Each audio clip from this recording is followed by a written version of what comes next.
বাংলাদেশের জন্য সবচেয়ে বেশি চ্যালেঞ্জিং তিন পার্বত্য বান্দরবান, রাঙামাটি ও খাগড়াছড়ি জেলার সীমান্ত। একসাথে তিনটি দেশ বাংলাদেশ, ভারত ও মিয়ানমারের সীমান্ত এ জেলাতেই তুলনামূলক বেশি দুর্গম। খাগড়াছড়িতে বিচ্ছিন্নতাবাদীদের আনাগোনা ও অস্থিরতাও বেশি। কিছুদিন আগেও অস্থির হয়ে উঠেছিল এ জেলা। তাই দেশের অভ্যন্তরে শান্তি শৃঙ্খলা ও দেশের সার্বভৌমত্ব রক্ষা এবং চোরাচালান ও বিচ্ছিন্নতাবাদী প্রতিরোধে সেনাবাহিনী, বর্ডার গার্ড এবং পুলিশ সতর্ক থাকতে হয় সবসময়।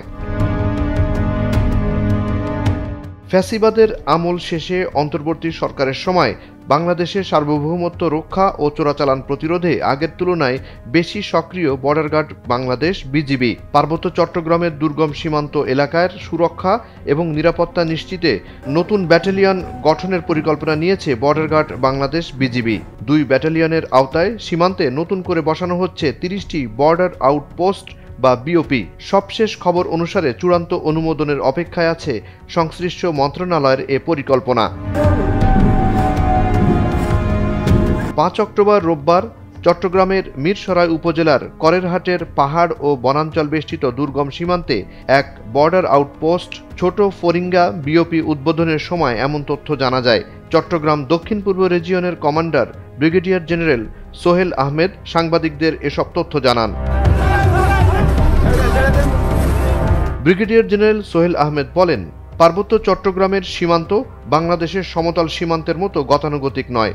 পার্বত্য চট্টগ্রামের সীমান্ত এলাকা অত্যন্ত দুর্গম।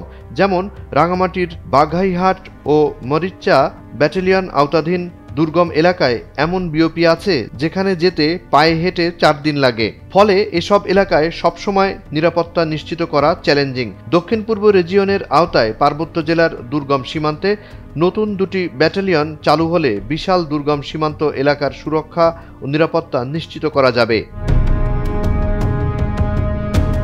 সোহেল আহমেদ বলেন, সীমান্ত সুরক্ষায় সরকারের নেয়া সিদ্ধান্তের নতুন 73টি বিওপির মধ্যে বাংলাদেশের বিভিন্ন সীমান্তে ইতোমধ্যে 69টি বিওপি স্থাপিত হয়েছে। খুব শিগগিরই আরও 4টি বিওপি স্থাপনের কাজ সম্পন্ন হয়েছে। এর মধ্যে গেল 1 বছরে স্থাপিত হয়েছে নতুন 10টি বিওপি, যার মধ্যে দক্ষিণ পূর্ব রিজিয়নের আওতাধীন সীমান্তে বসানো হয় 5টি। নতুন বিওপি স্থাপনের ফলে সীমান্ত সুরক্ষা, চোরাচালান রোধ সহ সব সীমান্ত অপরাধ দমনে বিজিবির সক্ষমতা ও দক্ষতা বেড়েছে বলেও দাবি করেন এ কর্মকর্তা। রামগড় 43 ব্যাটালিয়নের আওতা এলাকা ফটিকছড়ির দাঁতমারা ইউনিয়ন ও মিরসরাইয়ের করেরহাট ইউনিয়ন।